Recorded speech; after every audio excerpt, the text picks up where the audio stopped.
Hello बच्चों, current electricity chapter से आज का हमारा क्वेश्चन है example 29। Estimate the average drift speed of conduction electron in a copper wire of cross sectional area 1.0 into 10⁻⁷ meter square carrying a current of 1.5 ampere. Assume that each copper atom contributes roughly one conduction electron.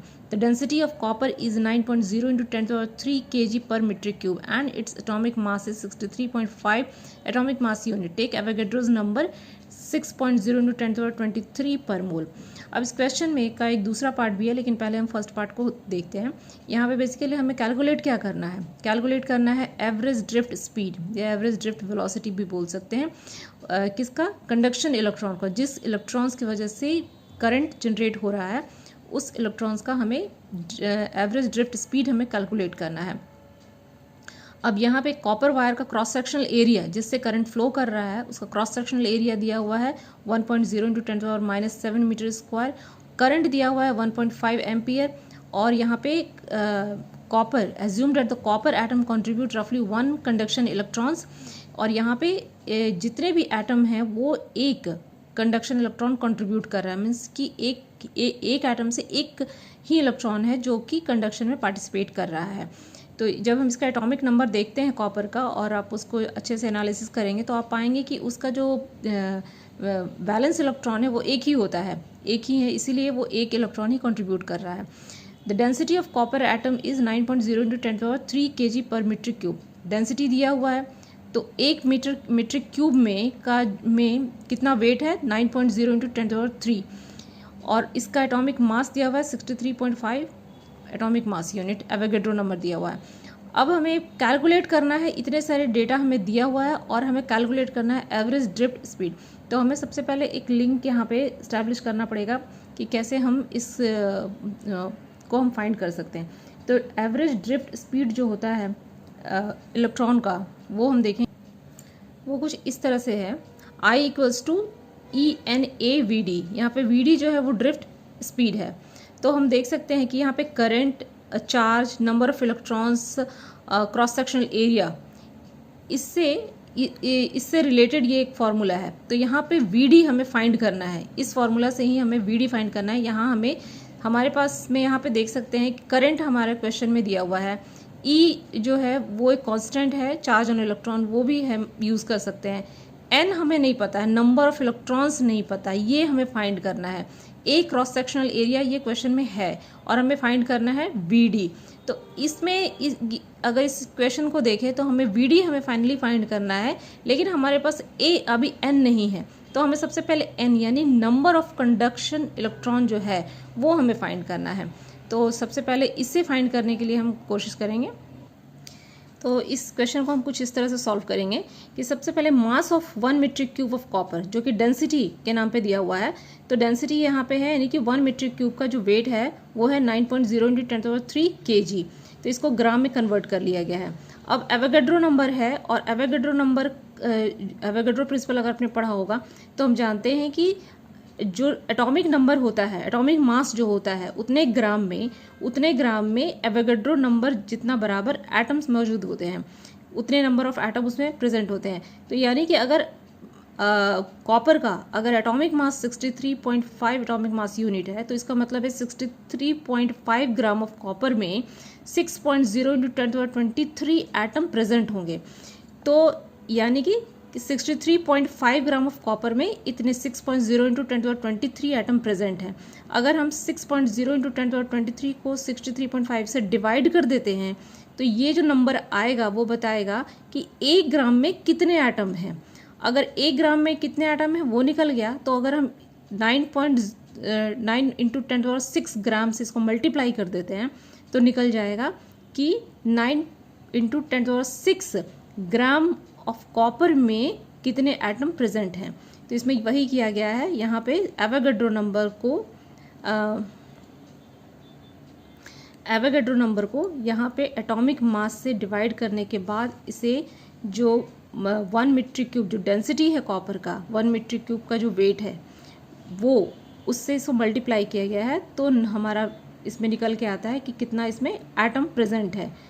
तो 8.5 into 10⁻28 atom present है 9.0 into 10³ kg of copper में।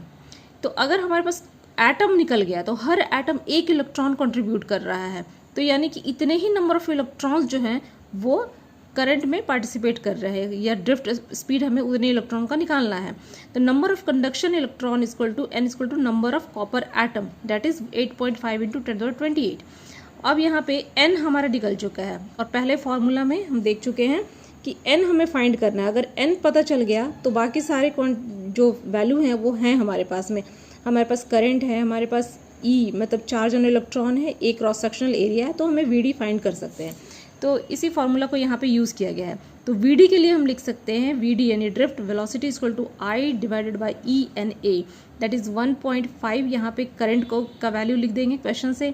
Cross sectional area है, charge on each electron, तो यहाँ पे इस सारे value को यहाँ पे पुट कर दिया गया है। उसके बाद जब कैलकुलेट हम करते हैं तो आता है 1.1 इंटू 10⁻³ मीटर पर सेकेंड। तो ड्रिफ्ट स्पीड जो है वो इतना निकल के आता है। जाहिर सी बात है ड्रिफ्ट स्पीड जो होता है वो RMS वैल्यू जो होता है इलेक्ट्रॉन का, मीन्स कि एवरेज स्पीड जो होता है उससे काफ़ी कम होता है। तो 1.1 इंटू 10⁻³ मीटर पर सेकेंड ये ड्रिफ्ट स्पीड निकल के आ गया। इसी क्वेश्चन का दूसरा पार्ट है, compare the drift speed obtained above with first thermal speed of copper atom at ordinary temperatures, second speeds of electrons carrying the current, and the speed of propagation of electric field along the conductor which causes the drift motion। तो यहाँ पे कुल मिला के हमें compare करना है different velocity को।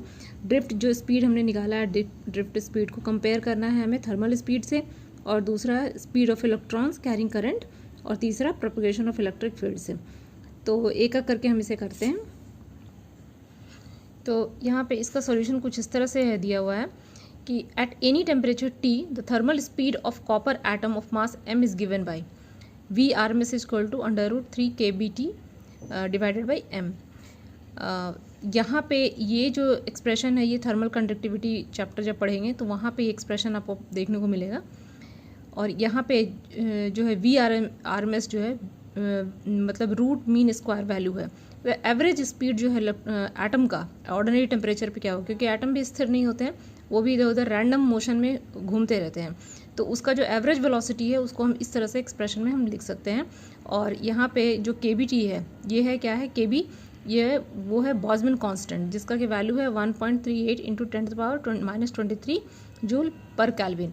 T जो है वो टेम्परेचर ही, ordinary temperature approximately equal to 300 kelvin. M जो है वो मास ऑफ कॉपर एटम है। तो मास ऑफ कॉपर एटम जो यहाँ पे निकाला हुआ है, mass equal to 63.5 divided by Avogadro number gram. तो मास ऑफ कॉपर एटम ये निकल गया, इसको kg में कन्वर्ट किया हुआ है। अब ये सारे जो वैल्यू हैं उसको यहाँ पे VRMS में पुट कर दिया गया है। तो जब हम पुट करेंगे सारे वैल्यू को और कैलकुलेट करेंगे तो निकलता है VRMS इक्वल टू VRMS मतलब कि velocity root mean square value of atom, means की एवरेज वेलोसिटी ऑफ एटम वो निकल के आता है 342.57 मीटर पर सेकेंड। तो इसका एवरेज वेलोसिटी ये निकल के आता है। अब हम इसे कंपेयर करना है from part A drift speed of electron. अब हम पार्ट ए में जो कैलकुलेट हमने किया हुआ है ड्रिफ्ट स्पीड ऑफ इलेक्ट्रॉन वह है 1.1 इंटू 10⁻³ मीटर पर सेकेंड। यहाँ आप देख सकते हैं कि ये ड्रिफ्ट स्पीड जो है वो RMS वैल्यू से काफ़ी कम है। जनरली होता ही है ड्रिफ्ट स्पीड हमेशा एवरेज वेलोसिटी जो एटम का है उससे कम होता है, काफ़ी कम होता है। अब यहाँ पे हम जब VD डिवाइडेड बाई VRMS करेंगे, मीन्स कि VD डिवाइडेड बाई VRMS और दोनों का वैल्यू को रख देंगे। तो VD के लिए हम रखेंगे 1.1 इंटू 10⁻³ और VRMS के लिए रखेंगे 342.57। इसे जब हम कैलकुलेट करेंगे तो हमारे पास में ये वैल्यू निकल के आता है 3.21 इंटू 10⁻⁶। तो इससे मतलब VD by VRMS equals to 3.21 into 10⁻�6। तो यहाँ से हम कंपेयर कर सकते हैं कि ये जो VD है वो VRMS से कितने टाइम्स वो कम है। तो यहाँ पर रफली हम देख सकते हैं 10⁻6 टाइम्स ये जो है VD वो कम हो रहा है VRMS से रफली। बाकी इसमें 3.21 भी एक फैक्टर है, उसको भी मल्टीप्लाई करके देखना होगा। तो इस तरह से हम कंपेयर कर सकते हैं। दूसरा जो पार्ट है इसका, मैक्सिमम काइनेटिक एनर्जी जो है वो हाफ mv² लिखते हैं इलेक्ट्रॉन के लिए in copper correspond to a temperature. तो मैक्सिमम काइनेटिक एनर्जी कब होगा, जब इसका वेलोसिटी जो है वो मैक्सिमम होगा। तो उसके लिए हम लिखेंगे यहाँ पे एक्सप्रेशन एट टेम्परेचर, जो यहाँ पे maximum kinetic energy half mvf² of electron in copper correspond to a temperature of T0 = 10⁵ kelvin. इस टेम्परेचर पे मैक्सिमम इसका काइनेटिक एनर्जी होता है। तो हम इसके लिए एक्सप्रेशन लिखते हैं 1/2 mvf² = kBT। तो यहाँ से हम वैल्यू निकाल सकते हैं vf का, मीन्स जो मैक्सिमम वेलोसिटी है इलेक्ट्रॉन का, वो मैक्सिमम वेलोसिटी ऑफ इलेक्ट्रॉन का। तो यहाँ पे भी हम देखेंगे कि kb बोल्ट्जमैन कांस्टेंट, वो कांस्टेंट है, उसका वैल्यू पुट करना है। t जो है इसका वैल्यू ये 10⁵ केल्विन ये पुट करना है। m जो है वो मास ऑफ एटम जो है वो पुट करना है। और पुट करने के बाद जो निकल के यहाँ पे कैलकुलेशन करने के बाद आता है वैल्यू 1.74 × 10⁶ मीटर/सेकेंड। तो ये निकल के आ रहा है। तो v मैक्सिमम जो है वो ये है। तो यहाँ पे v इलेक्ट्रॉन जो है और डिवाइडेड बाय v मैक्सिमम करने के बाद दोनों को वैल्यू को रखेंगे तो निकल के आता है अप्रॉक्सीमेटली 10⁻⁹। तो इस तरह से हम कंपेयर कर सकते हैं ड्रिफ्ट वेलोसिटी को हम मैक्सिमम वेलोसिटी ऑफ इलेक्ट्रॉन से। उसके बाद जो थर्ड पार्ट है वो है an electric field propagate along a conductor with speed of an electromagnetic wave that is 3 × 10⁸ मीटर/सेकेंड। तो इस जो इलेक्ट्रिक फील्ड है कंडक्टर में वो इलेक्ट्रोमैग्नेटिक वेव के स्पीड से ही वो मूव करता है, मीन्स उसका स्पीड वही प्रोपगेट करता है। तो यहाँ पे जो वीडी अगेन ड्रिफ्ट वेलोसिटी से जब हम कंपेयर करेंगे तो VD upon speed of propagation of electric field. तो इलेक्ट्रिक फील्ड जो है वो तो प्रोपगेट करेगा 3 × 10⁸ मीटर/सेकेंड, जो कि स्पीड ऑफ लाइट होता है। तो यहाँ पे हम इसका वैल्यू रखेंगे 1.1 × 10⁻³ डिवाइडेड बाई 3 × 10⁸। तो ये निकल के आता है अप्रॉक्सीमेटली 10⁻11। तो हम देख सकते हैं कि स्पीड ऑफ लाइट से या इलेक्ट्रिक फील्ड इलेक्ट्रोमैग्नेटिक वेव की स्पीड से जो ड्रिफ्ट वेलोसिटी है ऑफ इलेक्ट्रॉन जो है वो काफ़ी कम है। यहाँ से यही पता चल रहा है। तो इस तरह से हम part by part her question को हम कर सकते हैं। और जो कि ये बेसिकली ये कंपैरिजन का क्वेश्चन था कि कैसे ड्रिफ्ट स्पीड को हम डिफरेंट स्पीड से हम कंपेयर कर सकते हैं। आई होप आपको समझ में आ गया होगा। अभी के लिए थैंक यू।